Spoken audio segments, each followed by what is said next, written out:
Hola, hoy voy a empezar a leerte un libro muy importante para quienes nos dedicamos de una manera u otra a acompañar procesos de aprendizaje.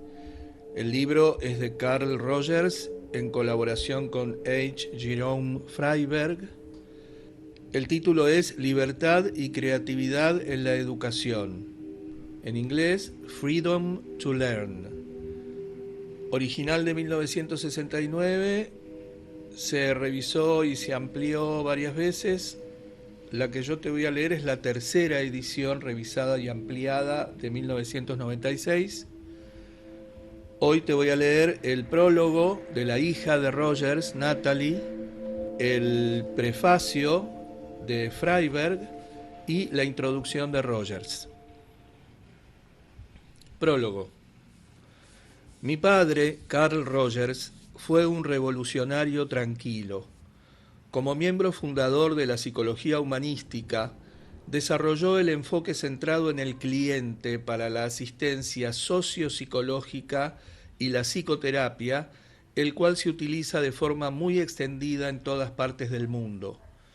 Con la modestia por aspecto e informal en el vestir, Carl asombraba frecuentemente a la gente por su facilidad para escuchar, oír realmente tanto el contenido emocional como la palabra dicha, pero sobre todo daba importancia al valor y la dignidad de los individuos y confiaba en la capacidad de estos para la autodirección si se encontraban en un entorno ambiental adecuado.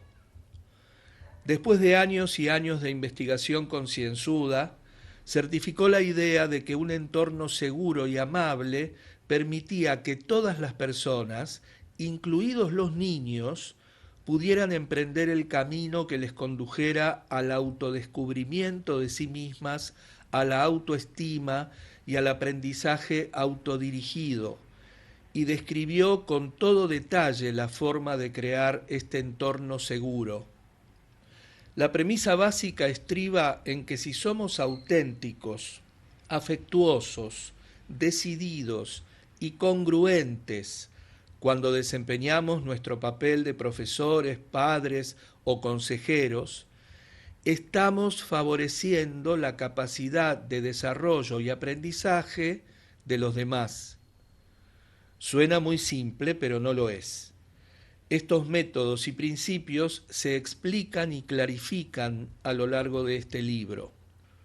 Aunque la mayor parte del trabajo de Carl en su época más temprana abarca el campo de la psicoterapia, él y sus colegas se dieron cuenta muy pronto de que las verdades psicológicas que estaban poniendo al descubierto eran aplicables al desarrollo educativo y organizacional y a la mediación y resolución de conflictos.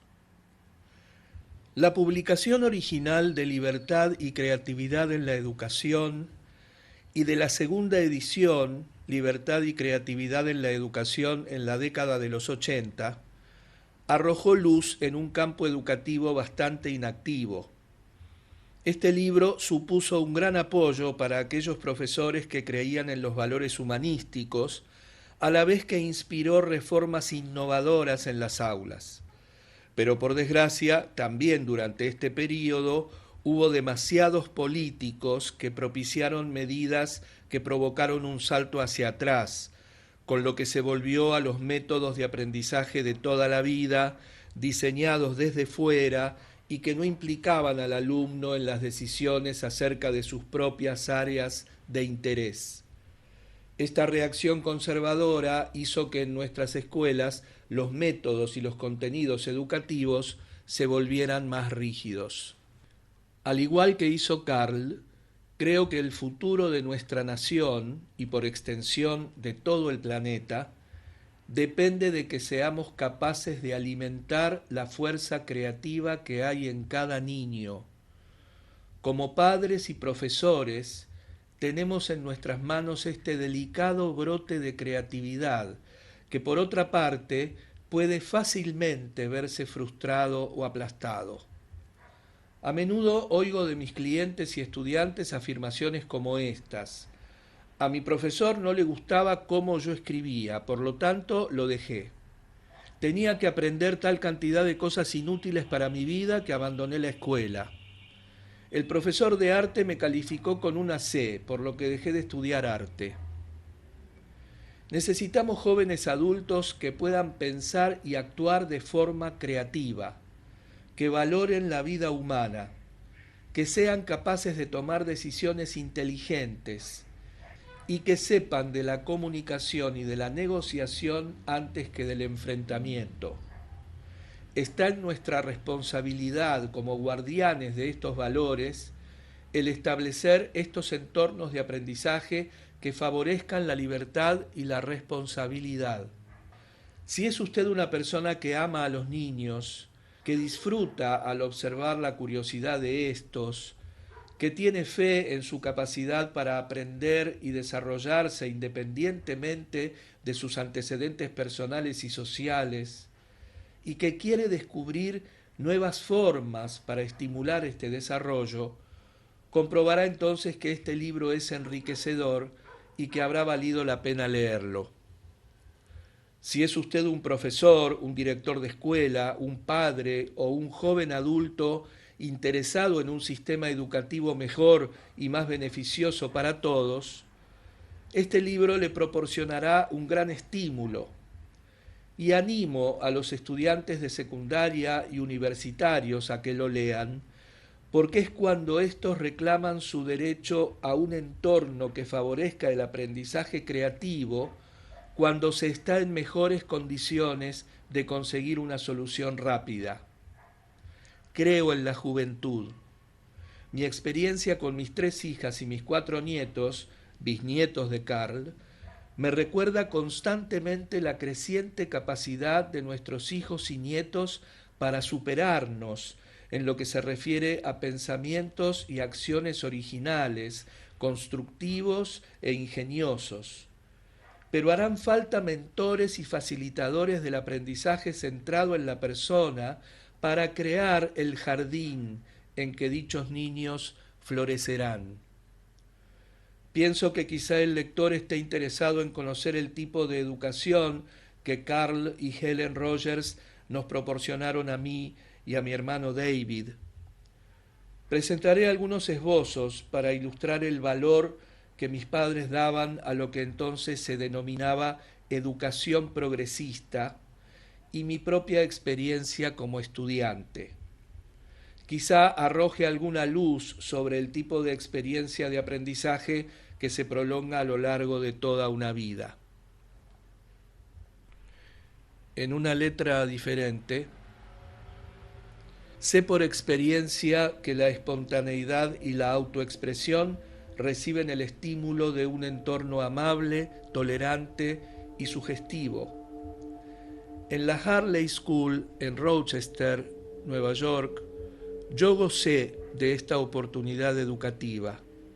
Aunque eran los años de la depresión y mis padres estaban saliendo adelante a duras penas, su prioridad máxima era enviarnos a mí y a mi hermano a una escuela privada progresista, entre comillas. Las clases eran pequeñas, de solo unos 15 o 20 alumnos en cada una, y en ellas se promovía una sensación de alegría por el hecho de aprender. Nuestra curiosidad y libertad de espíritu recibían su recompensa. Tanto la escuela como el entorno familiar nos transmitían el mensaje de que ser un conformista significaba haber escogido el camino erróneo. Se nos alentaba a pensar por nosotros mismos, a ser nuestra propia autoridad. Durante estos años en la Harley School, desde los cursos primero al sexto, las actividades artísticas eran algo frecuente. El aula de arte era grande, luminosa y aireada, y disponía de un torno de alfarero, de instrumentos de pintura y de abundantes materiales. Allí podíamos dibujar, esculpir, pintar y hacer grabados en madera y collage. Reinaba la libertad. Recuerdo en especial cómo un día me inspiró el manzano que se veía desde la ventana del estudio y del que brotaban flores rosas y blancas. Monté el caballete y con gran entusiasmo traté de captar la escena. Cuando no conseguía el efecto que pretendía, pedía ayuda al profesor. Este nunca me decía que lo estaba haciendo mal. En vez de ello, sugería sistemas de experimentación con mezclas de colores y métodos que quizá pudieran dar los resultados esperados. Primero se producía la espontaneidad y el brote creativo inicial. Después venía la ayuda técnica que yo necesitaba y solicitaba. La filosofía era aprender haciéndolo. Cuando volvía de la escuela a casa y les contaba a mis amigos del barrio cosas relativas a mis proyectos en la escuela, me entristecía escuchar lo que ellos me decían acerca de sus clases de arte en la escuela pública. Se sentaban en sus pupitres, se les entregaba pequeños trozos de papel y se les indicaba lo que tenían que dibujar y cómo tenían que hacerlo. Parecía no haber ningún tipo de alegría en el proceso de creación artística.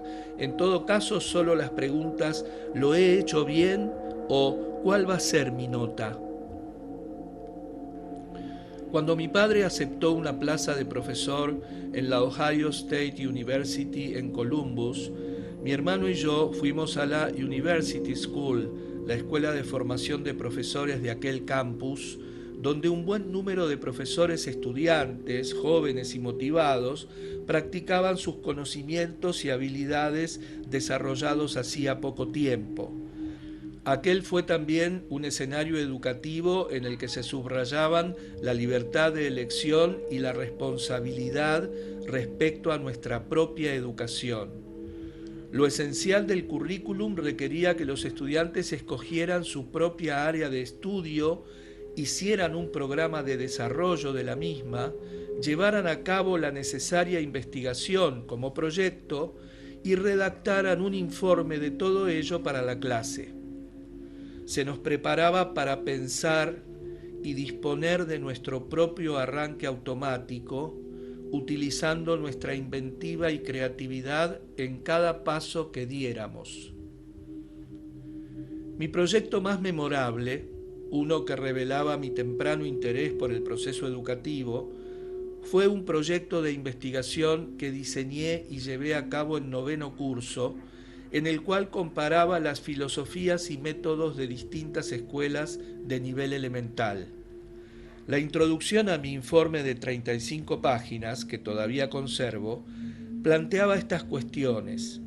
¿Cuáles son las diferencias entre las distintas filosofías de la educación?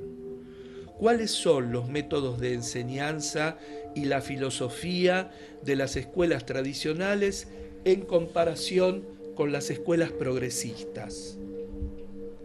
Mi intención era la de obtener datos para mostrar cuál era el método mejor. Visité 3 escuelas de enseñanza elemental que me proporcionaron una muestra tanto de los métodos tradicionales como de los progresistas. Asimismo, anoté observaciones pormenorizadas sobre el entorno, pupitres que estaban clavados en el suelo en vez de mobiliario móvil, y el comportamiento de los profesores, que establecían reglas estrictas y exigían la conformidad con ellas, en vez de respetar al niño, escuchándole primero y sugiriéndole soluciones después. Cuando estaba observando la escuela tradicional, escribí: es como tener muñecas en los pupitres en vez de seres humanos. En mis comentarios acerca del 4º curso en la escuela más progresista incluía: por la tarde los niños asumen la responsabilidad de planificar sus propios estudios con la ayuda del profesor. Creo que esto es de una gran ayuda para ellos porque les permite pensar acerca del mundo que les rodea y sus problemas. Si los profesores hubieran hecho todo el trabajo de planificarles las cosas, creo que los niños no habrían tenido el interés que mostraban tener. Lo más importante y divertido del trabajo es planear cómo se van a encontrar las cosas que hacen falta. En una nota manuscrita dirigida al director de mi escuela, mi profesor escribió: Natalie ha señalado con gran precisión, yo tenía 13 años, algunas cosas que muchos adultos, incluso estudiantes de educación, a menudo pasamos por alto. Creo que este es un buen ejemplo de las ilimitadas oportunidades inherentes al énfasis que se pone en el aprendizaje autodirigido. En el documento me referí varias veces a la diferencia entre el proceso educativo en la Alemania nazi y el de una sociedad democrática, algo que ya indicaba mi profunda preocupación por los sucesos que se estaban produciendo en Europa. Mi conciencia política estaba brotando al tiempo que emergía el Tercer Reich. La filosofía y los valores del sistema educativo en el que yo crecí estimulaban la creatividad. De manera sucesiva he utilizado estos valores para desarrollar entornos similares para otros. Esta filosofía incluye estímulo de la curiosidad y la experimentación, valoración de la libertad individual y de la responsabilidad, apoyo y crítica constructiva en vez de dictámenes asépticos acompañados de notas, valoración del proceso creativo más que del producto, elección de la búsqueda de los intereses y objetivos propios más que de metas predeterminadas del profesor, y respeto por la verdad interior de cada individuo. Voy a repetir este fragmento.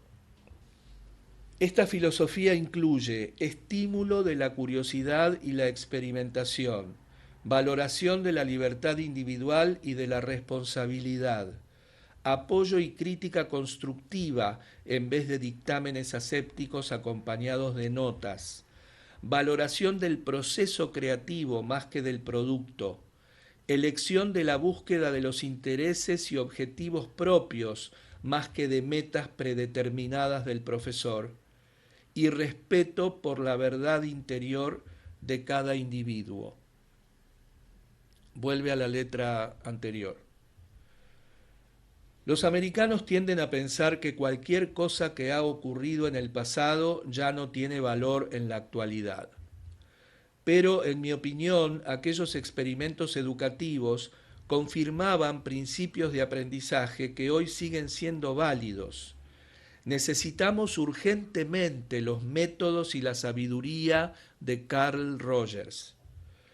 Cuando se sugirió por primera vez la actualización y puesta al día de libertad y creatividad en la educación, tuve mis dudas de que alguien fuera capaz de mejorar el trabajo de Carl. Sin embargo, el doctor Jerome Freiberg, un profesor espléndido y un facilitador dedicado por entero a los jóvenes y a los niños, en especial a aquellos que han recibido una atención inadecuada en el sistema convencional, ha contribuido con excelentes nuevas fuentes y escritos, lo que ha añadido una dimensión nueva al libro. Esta tercera edición inspirará tanto a profesores como a directores. Jerry dedicó casi 3 años a la revisión de libertad y creatividad en la educación para reflejar el cuarto de siglo de práctica educativa que había evolucionado desde que Carl escribió la primera edición. Viajó por todo el país y habló con estudiantes de escuelas con sistemas centrados en el alumno, y a partir de estos análisis encontró razones sustanciales de por qué los niños aman la escuela. De modo que este se convirtió en el título del primer capítulo del libro que se estaba preparando. De toda una serie de entrevistas con profesores y directores de escuelas constituidas en torno a las necesidades del estudiante, surgió otro nuevo capítulo importante: directores como facilitadores. Se ha producido una ofensiva por conseguir un control excesivo de las escuelas en la creencia equivocada de que esto significaría algo positivo para ellas. Sin embargo, las escuelas controladas y reguladas en exceso han dado lugar a entornos ahogados y aprensivos. Los profesores que no tienen una gran experiencia en aulas y escuelas democráticas preguntan a menudo: cuando se les da libertad a los estudiantes, ¿qué ocurre con la disciplina? Para responder a esta significativa pregunta, Freiberg escribió: ¿hay disciplina en las aulas centradas en la persona? 20 años de investigación sobre el aprendizaje centrado en la persona se resumen en el capítulo Investigación sobre temas educativos centrados en la persona. Los 25 años que Freiberg trabajó en la enseñanza también se reflejan de forma notoria en el capítulo Métodos para construir la libertad. Los dos últimos capítulos, La transformación de las escuelas, una perspectiva centrada en la persona y algunas reflexiones, nos desafían a cada uno de nosotros a reconsiderar nuestro papel a la hora de apoyar la creación de entornos educativos beneficiosos y afectuosos para todos los niños. Esta tercera edición está en armonía con los valores y el estilo de Carl Rogers. Sé que mi padre estaría muy satisfecho de ver que sus ideas continúan floreciendo y desarrollándose. A los 85 años todavía se mostraba abierto a perspectivas nuevas y a nuevas formas de percepción y de pensamiento. Nunca quiso tener discípulos que convirtieran sus ideas en algo rígido. Esperaba que la gente asumiría sus enseñanzas para desarrollarlas más adelante. Esta edición de Libertad y Creatividad en la Educación nos permite avanzar varios pasos en el camino que conduce al objetivo del aprendizaje centrado en la persona. Natalie Rogers, agosto de 1993, Santa Rosa, California. El prefacio de Freiberg comienza con un epígrafe de Albert Einstein que dice: de hecho, es simplemente un milagro el que los métodos modernos de instrucción no hayan estrangulado por completo la sagrada curiosidad por la búsqueda, ya que esta pequeña y delicada planta, aparte de estímulo, necesita principalmente libertad. Sin ella no hay ninguna duda de que se va a echar a perder. Carl Rogers, el eminente psicólogo y padre de la educación humanística de nuestros días, escribió la primera edición de Libertad y Creatividad en la Educación en 1969. El libro era la respuesta a una pregunta que le hizo su sobrina, una profesora que quería que Carl dijera algo respecto a las necesidades de los profesores de centrarse más en el estudiante. Las ideas de Carl se desarrollaron a lo largo de toda una vida de pensamiento y de interacción con la gente, como asesor a la vez que como psicólogo. Fue un pionero de los enfoques modernos en la investigación que partían de la propia vida de la gente y aportaban un nuevo significado al campo que subrayaba la experimentación en el laboratorio y los estudios del comportamiento de las ratas como medida de nuestra vida diaria.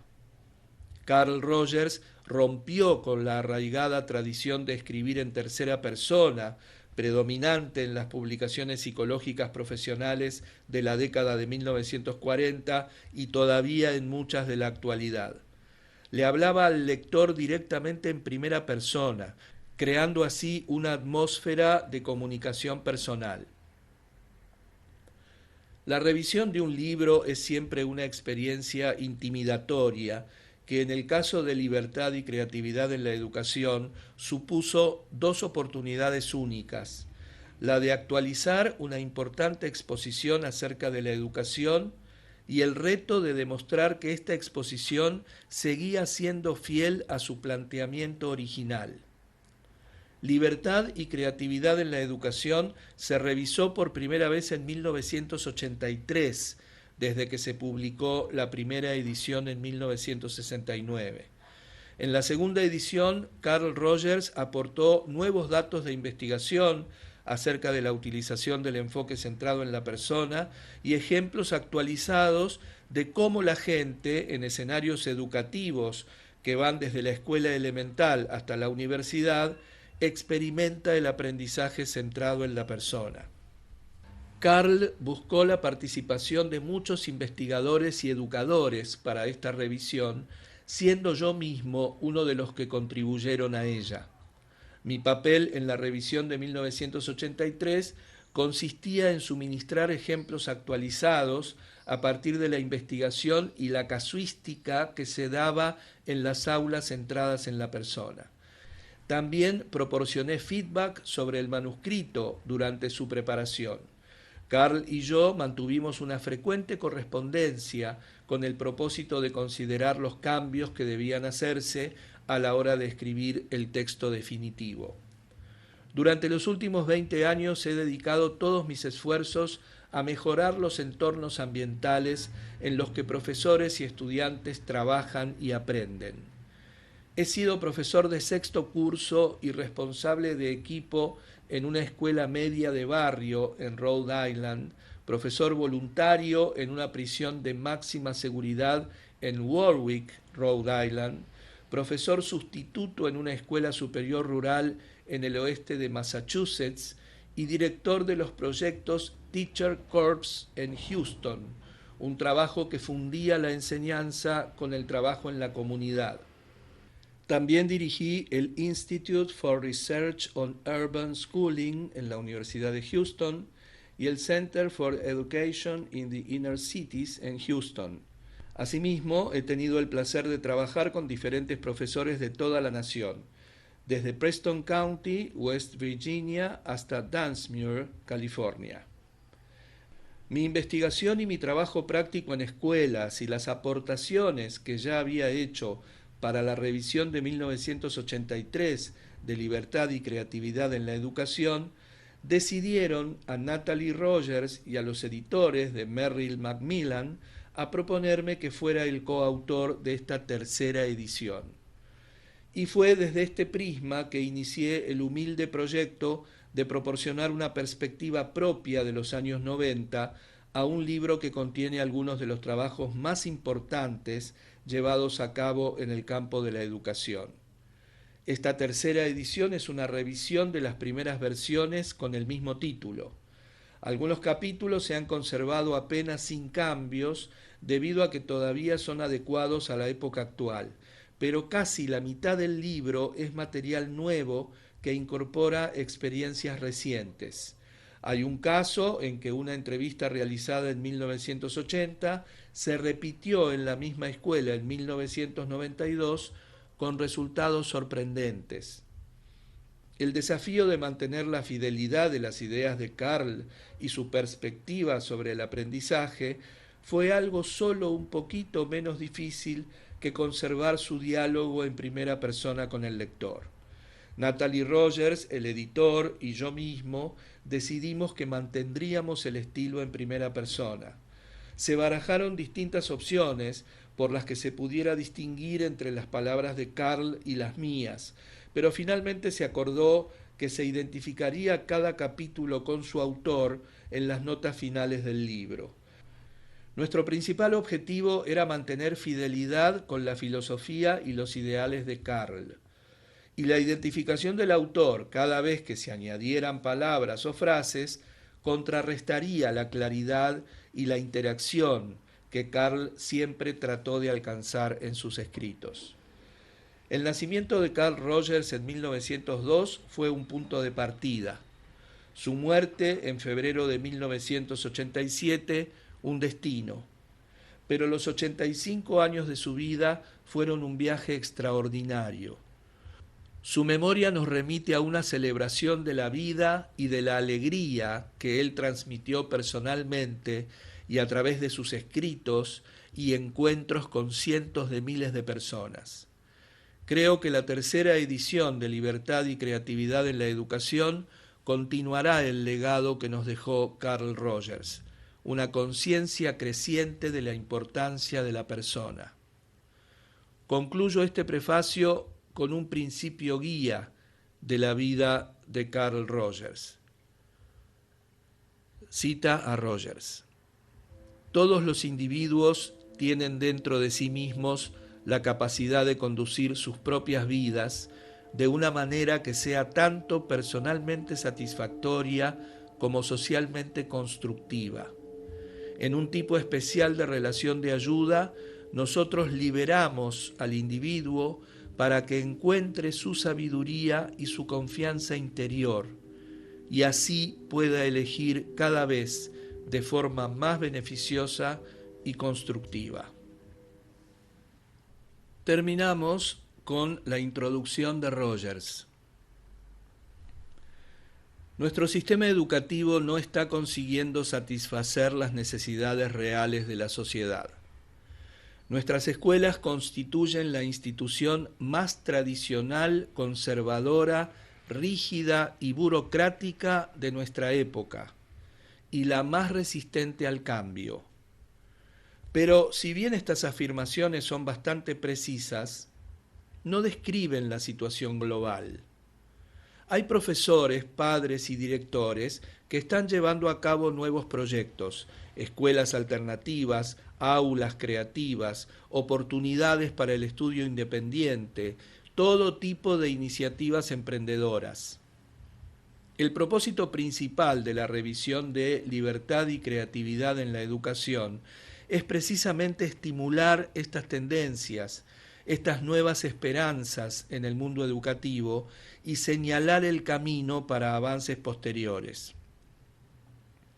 Otro objetivo en el más amplio sentido parte de que deseamos ayudar al desarrollo de nuestro recurso natural más precioso, las mentes y los corazones de los niños y los jóvenes.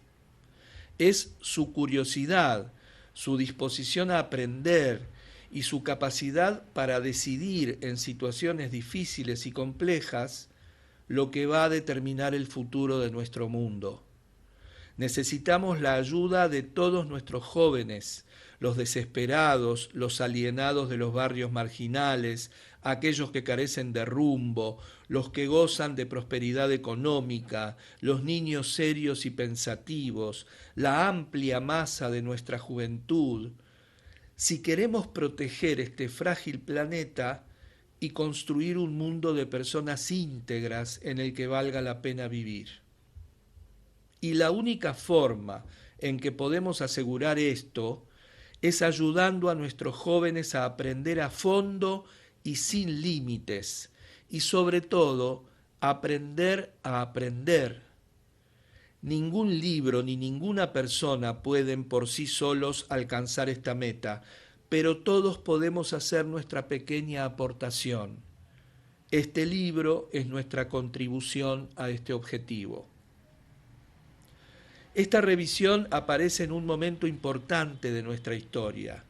En este país y durante los últimos 10 años, la mayor parte de los educadores han dado un paso atrás para volver a enseñar las, entre comillas, cuestiones básicas.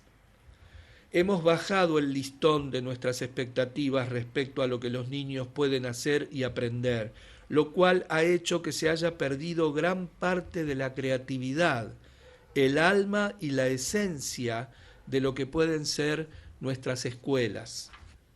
En respuesta a estas perspectivas mínimas en el aprendizaje, muchos profesores se sienten asustados e inhibidos ante la idea de ser creativos. Un profesor de 9º curso decía: antes de hacer una cosa lo pienso 2 veces. ¿Hay algo controvertido en esta lección? Si lo hay, no lo mencionaré. No utilizaré cosas sobre las que un niño pueda emitir un juicio. ¿Cómo van los estudiantes a dar su opinión en el futuro si no se les da la oportunidad de hacerlo ahora? Los estudiantes de 9º curso se van a enfrentar muy pronto a un mundo lleno de controversias políticas, sociales, internacionales, así como personales. Se verán implicados en juicios, opiniones, elecciones y decisiones que afectarán a sus vidas, a sus familias, a la sociedad entera. Sin embargo, en la medida en que las actitudes temerosas prevalezcan, algo reflejado en la actitud del profesor mencionado, los estudiantes no adquirirán en la escuela ninguna experiencia que les prepare para la vida en este mundo difícil. No afrontarán el análisis de asuntos polémicos, no se plantearán problemas nuevos y complejos que requieren algún tipo de solución, ni aprenderán a tomar decisiones responsables y a atenerse a las consecuencias. Un padre, que es a la vez profesor, resume todo esto cuando expresa sus preocupaciones sobre su hijo. Quiero que sea capaz de evaluar opiniones y de pensar. Las personas que no saben pensar están predispuestas a aceptar cualquier dictadura. Este libro adopta una postura firme. En él se manifiesta la fe en la gente joven.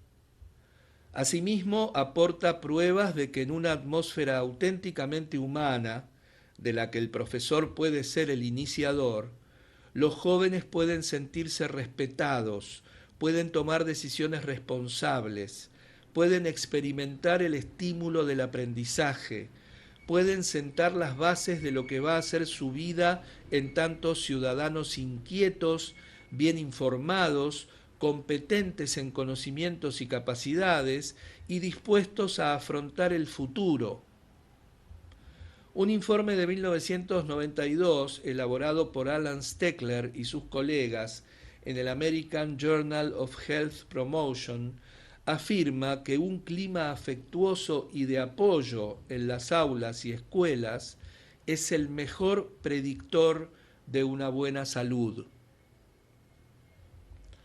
Es un hecho bastante singular el que de repente autores, profesionales, políticos y funcionarios del gobierno hayan descubierto lo que los profesores facilitadores siempre han sabido, que la humanidad es la parte más importante de nuestras escuelas. Cada día aparecen artículos en revistas y periódicos acerca de profesores, escuelas y estudiantes que están superando el corsé de los criterios básicos, entre comillas, para acercarse a experiencias de aprendizaje más ricas y provechosas. Desde hace poco el sistema educativo parece estar más dispuesto a experimentar con elementos humanos en las escuelas y en las aulas, lo cual quizá no se deba a ninguna filosofía sólida sobre los papeles respectivos de profesores y alumnos, sino más bien a la desesperación y a la toma de conciencia de que las ideas y prácticas pasadas han sido muy poco fructíferas. La necesidad de nuevas ideas y oportunidades de aprendizaje parecen ser hoy más urgentes de lo que lo hayan sido en cualquier otro momento histórico. Estas nuevas iniciativas de superar la cerrazón de nuestras aulas y escuelas parecen brotar como flores en el desierto después de una tormenta. Y la pregunta sigue ahí. ¿Puede ocurrir que estas iniciativas, al igual que las flores en el desierto, fracasen y desaparezcan debido a la falta de sustancia? ¿O se las podrá mantener creando así los fundamentos sobre los cuales edificar un lugar donde una generación de niños pueda florecer? En este libro encontrará el lector muchos ejemplos de profesores que son personas reales y que tratan a sus alumnos como personas reales. Descubrirá también las formas creativas en las que las mentes de los estudiantes se abren a las posibilidades de la lectura, la escritura, el cálculo y muchas otras cosas. Comprobará que hay aulas en las que los profesores han introducido libertad junto a responsabilidad, una libertad en la cual florece el entusiasmo por el aprendizaje trascendente. Cuando Libertad y Creatividad en la Educación se publicó por primera vez en 1969, hubo informes de estudiantes y profesores que parecían indicar que el aprendizaje más significativo tuvo lugar en aulas donde existía una atmósfera más humana, se podían expresar las actitudes y los sentimientos, el alumno podía escoger de entre una gran variedad de opciones y el profesor actuaba como facilitador del aprendizaje. Pero en aquellos momentos casi no se disponía de ninguna prueba al respecto. Hoy en día, debido sobre todo a los años de investigación, tenemos unas bases mucho más sólidas en las que asentar nuestra posición, ya que los investigadores han acumulado una gran cantidad de datos a partir de estudios en los que están implicados cientos de profesores y miles de estudiantes desde los grados elementales hasta las escuelas técnicas. La investigación muestra que cuando un profesor es real, comprensivo y afectuoso, los alumnos aprenden más acerca de las cuestiones básicas, entre comillas, y asimismo exhiben una mayor creatividad y capacidad para resolver problemas. Por primera vez, el profesor que centra su método en el estudiante dispone de todos los elementos para reforzar su postura en el aula. El capítulo 13, que se refiere a los descubrimientos fruto de la investigación, proporciona una base para la filosofía en que se apoya el aprendizaje centrado en la persona. Los siguientes son los objetivos generales de este libro. Ayudar a los profesores a promover un clima de confianza en el aula, de manera que se puedan desarrollar y realzar la curiosidad y el deseo natural de aprender. Estimular un sistema participativo de toma de decisiones en relación con todos los aspectos del aprendizaje y en el cual tanto estudiantes como directores y profesores han de tener su respectivo papel. Ayudar a los alumnos a valorarse a sí mismos, a desarrollar la confianza en sí mismos y la autoestima. Poner al descubierto la ilusión por el descubrimiento intelectual y emotivo, lo cual permitirá a los estudiantes ser capaces de aprender a lo largo de toda su vida. Desarrollar en los profesores aquellas actitudes que la investigación ha demostrado que son más eficaces a la hora de facilitar el aprendizaje. Ayudar a los profesores a desarrollarse como personas y a encontrar satisfacción en su interacción con los alumnos. Constituir un grupo de apoyo para los educadores mediante el contacto con redes, organizaciones e individuos preocupados e interesados por el aprendizaje centrado en la persona. Proporcionar recursos guía en forma de libros, materiales y publicaciones que ampliarán y generarán nuevas ideas. Crear en todos nosotros una conciencia de que lo bueno de la vida está dentro de nosotros y que no es algo que tenga un origen exterior. Permítaseme describir ahora cómo está organizado el libro. La primera parte, dificultades y oportunidades, incluye 3 capítulos. El capítulo 1, ¿por qué los niños aman la escuela?, empieza con lo que los estudiantes piensan de la escuela. Las entrevistas se llevaron a cabo en escuelas identificadas como centradas en el alumno y las respuestas recogidas condujeron al título del capítulo. El capítulo 2, el desafío de la enseñanza en la actualidad, explora de manera realista algunas de las circunstancias y fuerzas externas que convierten a la profesión de enseñante en una de las más difíciles de nuestro tiempo. El capítulo 3, ¿cómo maestro puedo ser yo mismo?, examina los elementos propios del profesor y del aula que amplían las posibilidades de descubrimiento de una vida plena e interactiva dentro de la profesión de educador. La segunda parte, Libertad responsable en el aula, incluye 4 capítulos. El capítulo 4, Una maestra de 6º curso experimenta, y el capítulo 5, Evolución de una profesora de francés y de sus alumnos, tratan de 2 profesores y de su acercamiento al aprendizaje centrado en la persona. El capítulo 6, Administradores como facilitadores, describe cómo los directores de escuela pueden facilitar la creación de entornos de aprendizaje centrados en la persona, incluyendo asimismo ejemplos de directores facilitadores que proporcionan un sistema de apoyo para estudiantes y profesores. El capítulo 7, Otros facilitadores de la libertad, provee de un foro para facilitadores profesores en el que estos cuentan sus propias historias marcadas por el entusiasmo, la frustración o la recompensa, al tiempo que trabajan para humanizar sus aulas. La tercera parte, para el profesor, incluye 5 capítulos. El capítulo 8, la relación interpersonal en la facilitación del aprendizaje. El capítulo 9, cómo convertirse en facilitador del aprendizaje. El capítulo 10, métodos para construir la libertad. El capítulo 11, las políticas educativas. Y el capítulo 12, ¿hay disciplina en las aulas centradas en la persona? Se pretende que los 5 ayuden al profesor que está dispuesto a correr riesgos en el terreno de la innovación y que desea convertirse en un facilitador de libertad responsable. Los capítulos incluyen las cuestiones siguientes. ¿Cuál es la naturaleza de una relación facilitadora? ¿Cómo se puede implementar esta en las propias actitudes del profesor y en el manejo práctico de la clase?